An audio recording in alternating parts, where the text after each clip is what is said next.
Welcome to Naked Real Estate, the barrier-free experience. Today I'm talking to President of Welcome Homes about construction. So this is the construction series. Paul Alfonso, quick question. If the city approves of the work done by the builder, does that guarantee its quality, that it's good and done properly? Never. No.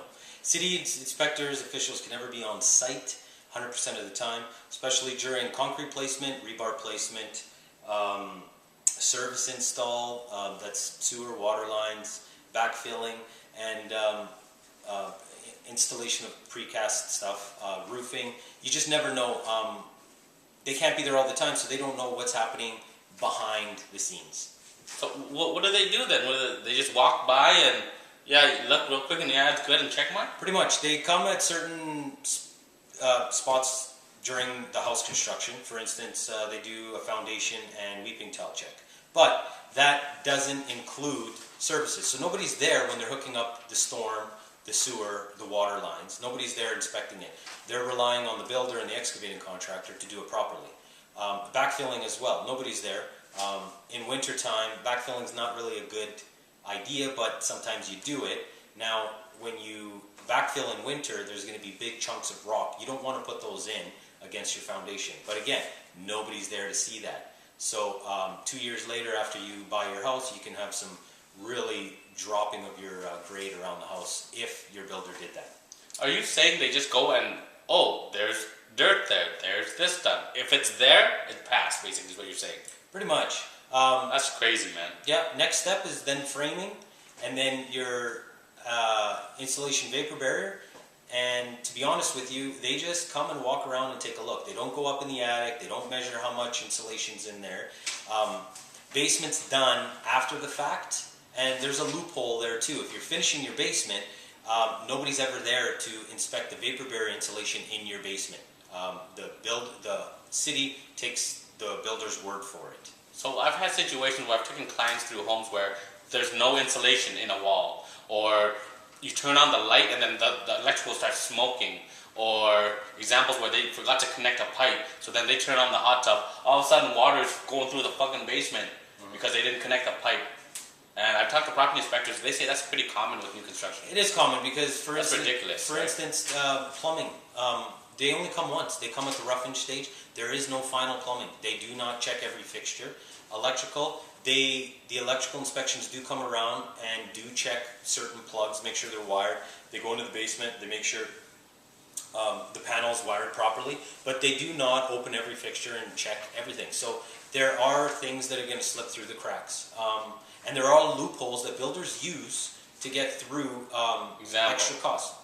An example would be precast stairs. When you pull your permit on a home and you're going to be using precast stairs, the city's going to want an engineered report on how you're going to support those stairs. Either brackets, piles, and those engineered reports cost money.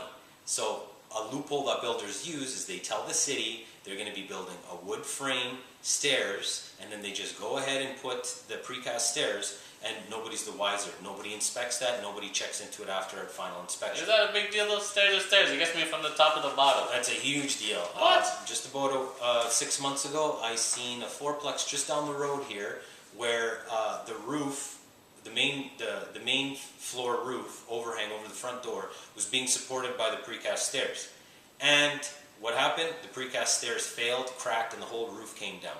So things do happen like that. Oh, precast stairs are like the pre-poured concrete. Exactly. I thought you meant it was like the wood stairs from like the garage door to the thing. No. Those pre-made wood steps. Front entrance, you usually have 2 options, or 3 options.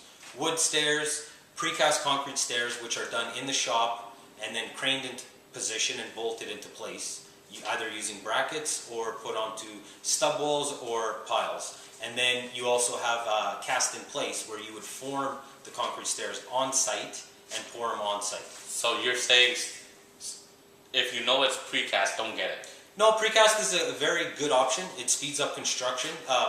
They are built in a factory. They are done inside a factory under perfect conditions, so it is a great option to do.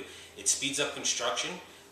It's not weather dependent. They can be installed any time of the year, And the only thing to look out for is make sure that it is engineered. There's a stamp, it's engineered, and the builder follows those engineered guidelines. Where's the stamp? Just on the side or something? Well, that's the thing. You're going to have to ask your builder for his permit package. When he gives a permit to the city, all his engineered papers and approved plans stamped are in that package. He's going to need that during inspection, but a good builder will have an open book policy. It's a stamp in the actual paperwork, not in the stair.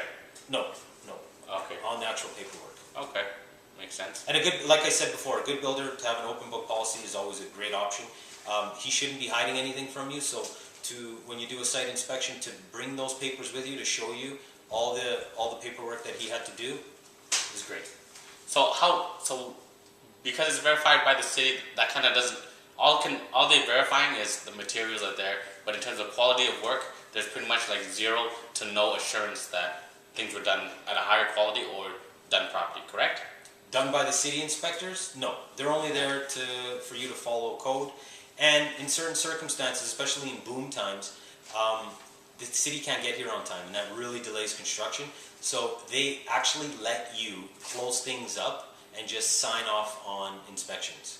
Oh my God, so it's like if I was a shady builder, I could go build a bunch of crap, hide it in the walls, and basically claim bankruptcy if people try to sue me. Pretty much. Literally, during boom times. Yes. There were 2 Tax years... dollars, hard at work for you, by the way. 2 years ago, I was building a few houses here in this neighborhood. I called for a plumbing underground inspection, and it took 1 month and a half.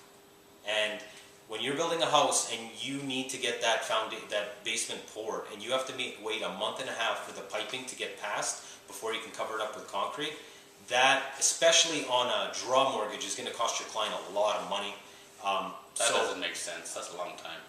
It happens, and a lot of times builders will just cover that up, call the city and say, I waited, and sign off on it, and they do accept that. Wow, I never knew that the cities gave the builders so much trust in thinking that, oh yeah, you do a good job, but yeah, there's tons of, this is crazy, some builders don't give a shit. Well, 2 years ago when we did have this boom, Weeping Tile, for instance, if you can verify that you used 2 companies here in this city, then no inspection was needed. Wow, crazy. It's like sleeping with 2 virgins and saying I'm STD free for life. I don't think so, brother. Alright, that's some excellent information, Paul. I hope you enjoyed this video series.